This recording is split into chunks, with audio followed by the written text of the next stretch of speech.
शिव के विवाह का उपसंहार, उनके द्वारा दक्षिणा वितरण, वर वधु का कोहबर और वास भवन में जाना, वहां स्त्रियों का उनसे लोकाचार का पालन कराना, रति की प्रार्थना से शिव द्वार काम को जीवन दान एवं वर प्रदान, वर वधु का एक दूसरे से मिष्टान भोजन कराना और शिव को जनवास से में लौटना।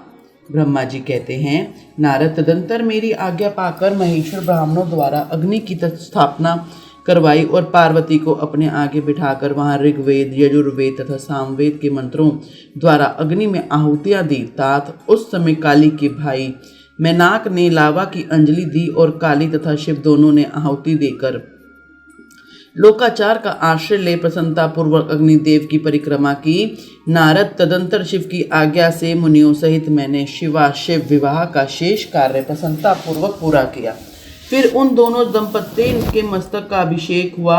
ब्राह्मणों उन्हें आदरपूर्वक ध्रुव का दर्शन कराया। तत्पश्चात हृदयालंबन का कार्य हुआ। फिर बड़े उत्साह के साथ स्वस्ति वाचन किया गया। इसके पश्चात ब्राह्मणों की आज्ञा से शिव ने शिवा के सिर में सिंदूर दान किया। उस समय गिरिराज नंदिनी उमा की शोभा अद्भुत और अवर्णनीय हो गई। फिर ब्राह्मणों के आदेश से वे शिव दंपत्ति एक आसन पर विराजमान हो भक्तों के चित्त को आनंद देने वाली उत्तम शोभा पाने लगे।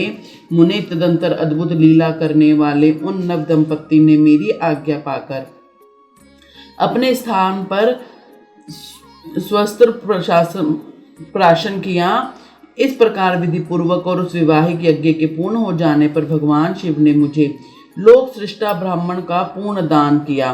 फिर शंभु ने आचार्य को गोदान किया। मंगलदायक जो बड़े बड़े दान बताए हैं वे भी सहर्ष संपन्न किए गए। तत्पश्चात उन्होंने बहुत से ब्राह्मणों को पृथक पृथक सी 100 स्वर्ण मुद्राएं दी, करोड़ों रत्न दान किए और अनेक प्रकार के द्रव्य बांटे। उस समय सब देवता तथा दूसरे चराचर जीव मन में बड़े प्रसन्न हुए और जोर जोर से जय जयकार की ध्वनि होने लगी। जब और मांगलिक शब्द और गीत होने लगे, वाघों में मनोहर ध्वनि सबके आनंद को बढ़ाने लगी। इसके बाद श्री विष्णु, मैं, देवता, ऋषि तथा अन्य सब लोग गिरिराज से आज्ञा ले बड़ी प्रसन्नता के साथ शीघ्र ही अपने अपने डेरे में चले गए। उस समय हिमालय नगर की स्त्रियां आनंद मगन हो गई। शिव और पार्वती को लेकर कोहबर में गई। वहां उन सबने आदरपूर्वक वर वधु से लोकाचार का संपादन कराया। उस समय सब और परमानंददायक महान उत्साह छा रहा था। तदंतर वे स्त्रियां उन लोक कल्याणकारी दंपत्ति को साथ ले परम दिव्य वास भवन में गई और वहां भी प्रसन्नता पूर्वक लोकाचार का संपादन किया। इसके बाद गिरिराज के नगर की स्त्रियों ने समीप आकर मंगल कृत्य करके उन नव दंपत्ति को केली ग्रह में पहुंचाया और जय ध्वनि करती हुई उसके गठबंधन की गांठ खोलने आदि का कार्य संपन्न किया। उस समय उन नूतन दंपत्ति को देखने के लिए 16 दिव्य नारियां बड़े आदर के साथ शीघ्रता पूर्वक वहां आई। उनके नाम इस प्रकार थे: सरस्वती, लक्ष्मी, सावित्री, गंगा, अदिति, शची, लोपामुद्रा, अरुंधति, अहल्या, तुलसी, स्वाहा, रोहिणी, पृथ्वी, शतरूपा, संज्ञा तथा रति। ये देवांगनाएं और मनोहारिणी देव कन्याएं, नाग कन्याएं और मुनि कन्याएं भी वहां आ पहुंची। वहां जितनी भी स्त्रियां उपस्थित थी उन सब की गणना करने में कौन समर्थ है। उनके दिए हुए रत्नमय सिंहासन पर भगवान शिव प्रसन्नता पूर्वक बैठे। उस समय उन्होंने शिव से नाना प्रकार की विनोदपूर्ण बातें कही। तदंतर प्रसन्नचित हुए महेश्वर ने अपनी पत्नी के साथ मिष्टान भोजन और आचमन करके कपूर डाला हुआ पान खाया।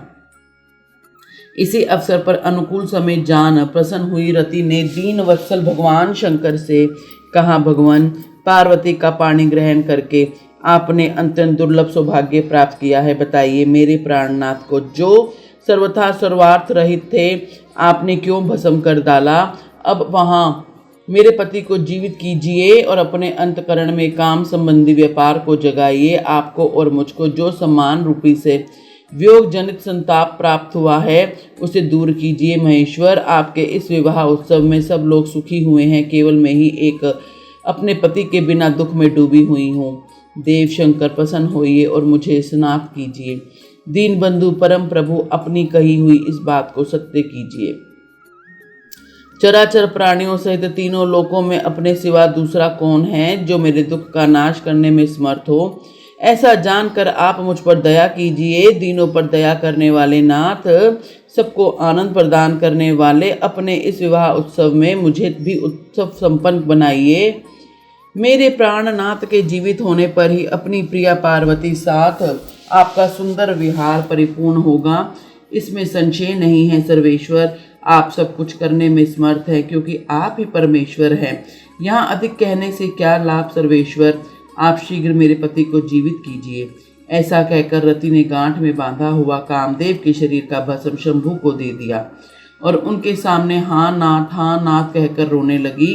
रति का रोदन सुनकर सरस्वती आदि सभी देवियां रोने लगी और अत्यंत दीन वाणी में बोली, प्रभु, आपका नाम भक्त वत्सल है और आप दीन बंधु और दया के सागर हैं। अतः काम को जीवन दान दीजिए और रति को उत्साहित कीजिए। आपको नमस्कार है। ब्रह्मा जी कहते हैं, नारद, उन सब की यह बात सुनकर महेश्वर प्रसन्न हो गए। उन करुणा सागर प्रभु ने तत्काल ही रति पर कृपा की। भगवान शूलपाणी की अमृतमयी दृष्टि पड़ते ही पहले जैसे रूप वेश और चिन्ह से युक्त अद्भुत मूर्तिधारी सुंदर काम देव उस भस्म से प्रकट हो गया। अपनी पति को वैसे रूप में आकृतिमंद मुस्कान और धनुष बाण से युक्त देख रति ने महेश्वर को प्रणाम किया। वह कृतार्थ हो गई। उसने प्राणनाथ की प्राप्ति कराने वाले भगवान शिव का अपने जीवित पति के साथ हाथ जोड़कर बारंबार स्तवन किया। पत्नी सहित काम की हुई ही स्तुति को सुनकर दृढ़ हृदय भगवान शंकर अत्यंत प्रसन्न हुए और इस प्रकार बोले, मनोभव पत्नी सहित तुमने जो स्तुति की है उसमें बहुत प्रसन्न हूँ। स्वयं प्रकट होने वाले काम, तुम वर मांगो, मैं तुम्हें वनवांछित वस्तु दूंगा। शंभु का यह वचन सुनकर कामदेव महान आनंद में निमग्न हो गया और हाथ जोड़कर मस्तक झुकाकर गदगद वाणी में बोला, देव देव महादेव, करुणा सागर प्रभु, यदि आप मुझ पर प्रसन्न हैं तो मेरे लिए आनंददायक होइए। प्रभु, पूर्व काल में मैंने जो अपराध किया था उसे क्षमा कीजिए। स्वजनों के प्रति परम प्रेम और अपने चरणों की भक्ति दीजिए। कामदेव यह कथन सुनकर परमेश्वर से प्रसन्न हो बोले, बहुत अच्छा। इसके बाद उन्होंने करुणा निधि ने हंसकर कहा, महामते कामदेव, मैं तुम पर प्रसन्न हूँ। तुम अपने मन से भय को निकाल दो, भगवान विष्णु के पास जाओ और इस घर से बाहर ही रहो। तदंतर काम शिव जी को प्रणाम करके बाहर आ गए और विष्णु आदि देवताओं ने उसे आशीर्वाद दिया। इसके बाद भगवान शंकर ने उस वास भवन में पार्वती को बाएं बिठाकर मिष्टान भोजन कराया और पार्वती ने भी प्रसन्नता पूर्वक उनका मुंह मीठा कराया। तदंतर वहां लोकाचार का पालन करते हुए आवश्यक कृत्य करके मैना और हिमवान की आज्ञा ले भगवान शिव जनवा से में चले गए। मुने उस समय महान उत्सव हुआ और वेद मंत्रों की ध्वनि होने लगी। लोग चारों प्रकार के बाजे बजाने लगे। जनवासे में अपने स्थान पर पहुंचकर शिव ने लोकाचारवश मुनियों को प्रणाम किया। श्री हरि और मुझ भी मस्तक झुकाया। फिर सब देवता आदि ने उनकी वंदना की। उस समय वहां जय जयकार, नमस्कार तथा समस्त विघ्नों का विनाश करने वाली शुभदायिनी वेद ध्वनि भी होने लगी। इस प्रकार मैंने भगवान विष्णु ने तथा इंद्र, ऋषि और सिद्ध आदि ने भी शंकर की स्तुति की। गिरिराज नायक महेश्वर की स्तुति करके वे विष्णु आदि देवता प्रसन्नता पूर्वक उनकी यथोचित सेवा में लग गए। तत्पश्चात लीला पूर्वक शरीर धारण करने वाले महेश्वर शंभु ने उन सबको सम्मान दिया। फिर उन परमेश्वर की आज्ञा पाकर वे विष्णु आदि देवता अत्यंत प्रसन्न हो अपने अपने घर को चले गए। बोलो हर हर महादेव।